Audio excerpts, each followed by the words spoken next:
Hello everyone, मैं Srishti Patel. Welcome to our channel Edufy India. आज ये हमारी सीरीज़ का 6th लेक्चर है। अगर आप इस चैनल पर नए हैं तो प्लीज़ इस चैनल को सब्सक्राइब करना ना भूलें। हमारे चैनल को सब्सक्राइब करने वाले 2 लकी सब्सक्राइबर्स को हमारे चैनल एडुफाई इंडिया की तरफ से अमेज़न गिफ्ट वाउचर दिया जाएगा। एंड इस वीडियो को लास्ट तक देखिएगा। एंड इनमें मैं आपसे एक क्वेश्चन पूछूंगी, जिसका सही आंसर बताने वाले लकी विनर्स को 100 रुपीज़ पेटीएम कैश दिया जाएगा। आप हमें हमारे सोशल मीडिया प्लेटफॉर्म पर भी हमें फॉलो कर सकते हैं for free PDF notes, videos, doubt sessions, quizzes etcetera के लिए। तो आपको लिंक डिस्क्रिप्शन बॉक्स में दी गई है। आप हमें हमारे सोशल मीडिया प्लेटफॉर्म पे फॉलो कर सकते हैं। तो आइए आज का लेक्चर स्टार्ट करते हैं। ये क्लास 4th का एक चैप्टर है, चेंजिंग फैमिलीज़। उसमें दिया था कि फैमिलीज़ में कैसे क्या चीज़ें होती हैं। तो उसमें से एक चीज़ आई थी आपके लिए ज़रूरी है। उसमें था कि a group of people of Andhra Pradesh holds special camps to help married girls to go back to school. तो अभी भी कई प्लेस ऐसे हैं जहाँ पे जो है कम उम्र में ही लड़कियों की शादी कर दी जाती है जब वो बच्ची रहती हैं उनकी। जबकि जो चाइल्ड मैरिज फॉर गर्ल्स है उस लॉ के हिसाब से लड़कियों की उम्र 18 साल और लड़कों की उम्र 21 साल होनी चाहिए। तो कहीं कहीं पे इसके पहले ही लड़कियों की शादी कर दी जाती है। तो वहाँ आंध्र प्रदेश में एक कैंप होता है जो अर्ली मैरिड हो चुकी होती हैं लड़कियाँ या फिर जो बच्ची रहती हैं तभी उनकी शादी हो जाती है, उनको वापस से स्कूल भेजने के लिए कैंप चलाता है। उस कैंप के लोग, जो बच्चियां जिनकी शादी हो चुकी हैं अर्ली एज में ही, उनके लिए वो व्यवस्था करते हैं कि वो फिर से दोबारा से अपने स्कूल जा पाएँ। तो उसमें एक पंचायत, और कहीं कहीं ऐसा होता है कि जो बच्चियां जाना चाहती हैं स्कूल वो पंचायत की भी हेल्प लेती हैं। तो ये मेंशन किया गया एनसीईआरटी में, इसलिए मैं आपसे डिस्कस कर रही हूँ। तो आप ये चीज़ें जानते रहिएगा कि पंचायत की भी हेल्प लेके लड़कियाँ स्कूल के लिए जाती हैं जिनकी शादी हो चुकी है अर्ली एज में ही। एंड आपको ये ध्यान रखना है कि the law on child marriage for girls at 18 and for boys at 21 years. तो जो बाल विवाह का कानून है वो कहता है कि लड़कियों की उम्र 18 साल की और लड़कों की उम्र 21 साल की होनी चाहिए, तभी जो है उनकी शादी करनी चाहिए। उसी में है चेंजिंग फैमिलीज़ के बाद एक चैप्टर है, उसमें हुतुतु करके है। तो उसमें है कबड्डी। आप जैसा सब लोग जानते हैं कबड्डी एक खेल है, एक गेम है जो कि काफ़ी लोगों को बहुत पसंद है। अब तो प्रो कबड्डी भी चल गया है, काफ़ी उस पर अच्छे खासे व्यूज़ आते हैं, सब देखते हैं उसको भी। तो कबड्डी का कई जगह पे कई तरीके से बुलाया जाता है, हर तरह के नाम होते हैं। तो आपको ये चीज़ें ध्यान रखनी है कबड्डी को और किस नाम से जानते हैं। जैसे कबड्डी को हुतुतु एक नाम ये हो गया, एंड चेडू भी हो गया, एंड छू किट ये भी एक कबड्डी का ही नाम है। तो ये चीज़ें आप ध्यान रखिएगा। आते हैं अपने नेक्स्ट पे। ये बहुत ही इम्पॉर्टेंट टॉपिक है, कर्णम मल्लेश्वरी। ये चीज़ें आप इसकी एक चीज़ें आपको बहुत अच्छे से समझनी होंगी, बहुत कॉन्सेप्ट क्लियर करके यहाँ पे चलना होगा, क्योंकि इसमें से क्वेश्चन सीटेड में आ ही जाता है और कई बार आ चुका है। तो आपको कर्णम मल्लेश्वरी कौन है, उनका क्या काम है, वो क्या करती हैं, क्यों फेमस है, ये चीज़ें आपको ध्यान रखनी होगी। तो आइए आज आपको बताते हैं कर्णम मल्लेश्वरी के बारे में। तो कर्णम मल्लेश्वरी जो है एक वेट लिफ्टर है, भार उठाती हैं Karnam Malleswari. She lives in Andhra Pradesh. ये कहाँ रहती हैं, आंध्र की रहने वाली हैं। तो आपको ये चीज़ें ध्यान रखनी है कि कर्णम मल्लेश्वरी, पहला पॉइंट हो गया कि वो वेट लिफ्टर हैं, एंड सेकेंड है कि वो आंध्र प्रदेश में रहती हैं। And her father is a police constable, and उनके पिता क्या है, एक पुलिस कांस्टेबल हैं। तो आपको ये चीज़ें ध्यान रखनी होगी। कभी कभी स्टेटमेंट में बोल देता है कि उनके पिता जो भी है यहाँ पे दिया पुलिस कांस्टेबल, तो वो चेंज कर देगा, उसकी जगह पे कुछ अदर वर्क उनका लिख देगा कि वो कोई और अदर प्रोफेशन में है। तो ये चीज़ें आपको ध्यान रखनी होंगी। And Malleswari started lifting weights when she was 12 years old. आपको यहाँ पे भी ये चीज़ भी ध्यान रखनी है कि मल्लेश्वरी जब 12 साल की थी तभी से वो भार उठाने लगी थी, तभी से वो वेट लिफ्टिंग करने लगी थी।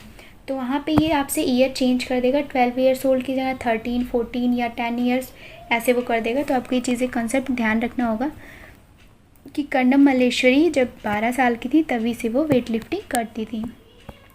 Now she can lift a weight of 130 kilograms and अब वो 130 किलोग्राम का भार उठा सकती हैं।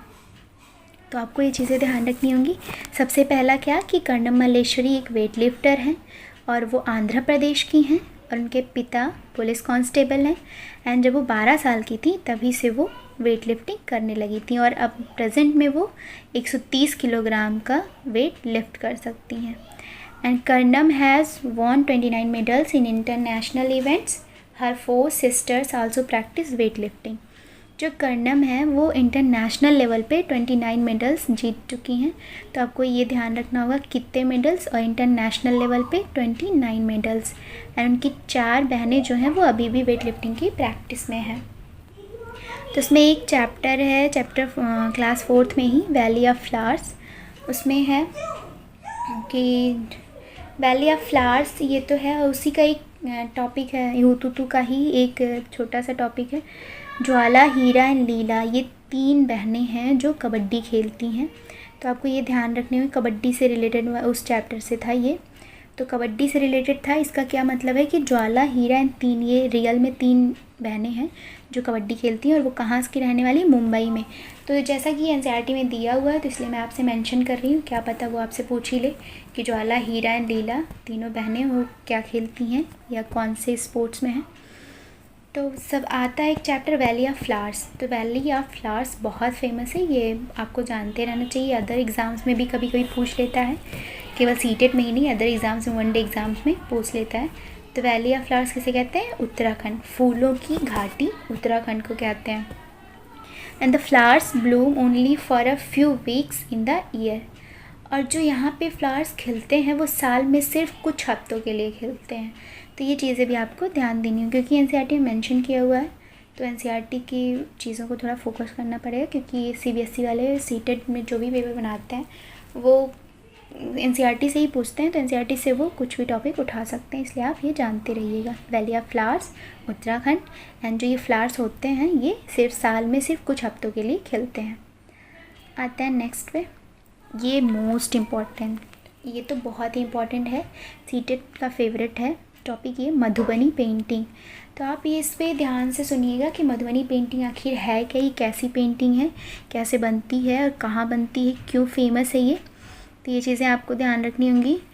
तो मधुबनी पेंटिंग जो आपको ये डिज़ाइन दिख रही है, जो आपको ये पेंटिंग स्लाइड में दिख रही है, जैसा कि इसमें एक औरत है वो ओखली में कुछ पीस रही है या कूट रही है। तो आपको ये ध्यान देना है कि ये जो the design in the picture इसका, ये जो पेंटिंग बनी हुई है इसी को कहते हैं मधुबनी पेंटिंग। और इसका नाम मधुबनी क्यों पड़ा, इसे मधुबनी क्यों कहते हैं? क्योंकि ये जो बिहार है, बिहार में एक डिस्ट्रिक्ट है उसका नाम है मधुबनी, तो वहाँ की वजह से इसका नाम मधुबनी पेंटिंग पड़ा।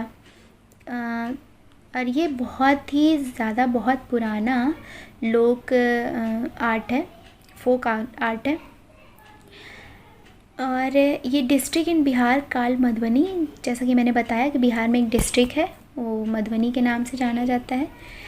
तो paintings are made out of paste of powdered rice in which colour has been mixed. तो मैं आपको बताती हूँ कि ये पेंटिंग जो बनती है जिन कलर से, जैसे जिससे बनाई जाती है वो किस चीज़ से बनाई जाती है।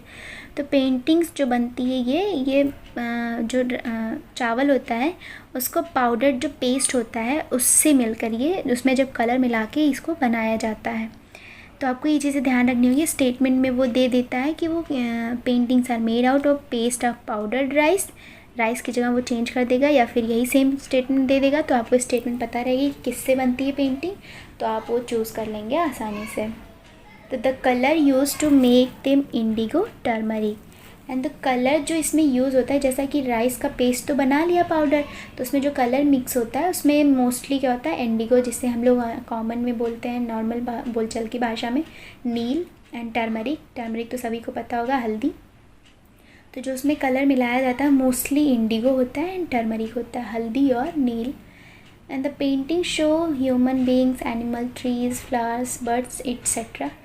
तो इसमें क्या है, जो पेंटिंग्स अक्सर बनाई जाती हैं तो इसमें ज़्यादातर करके ह्यूमन बींग्स होते हैं, या तो आदमी या औरत, या फिर इसी से रिलेटेड पेंटिंग्स बनती हैं, या फिर जानवर होंगे उसमें, या तो पेड़ होंगे या फ्लावर्स होंगे या फिर चिड़िया होंगी, आदि सब उस पेंटिंग में रहती हैं। तो आइए आज के क्वेश्चन पे चलते हैं। आज का क्वेश्चन ऑफ द डे है, Madhubani is a traditional art form named after a village in the state of. मतलब जो मधुबनी है वो एक परंपरागत मतलब पारंपरिक लोक नृत्य है जिसका नाम जो रखा गया किस विलेज के नेम पे रखा गया, किस राज्य के गांव के नाम पे रखा गया है। तो इसमें पहला ऑप्शन है महाराष्ट्र, एंड सेकंड है वेस्ट बंगाल, एंड थर्ड है उड़ीसा, एंड फोर्थ है बिहार। तो आपको इसका सही आंसर कमेंट बॉक्स में कमेंट करना है।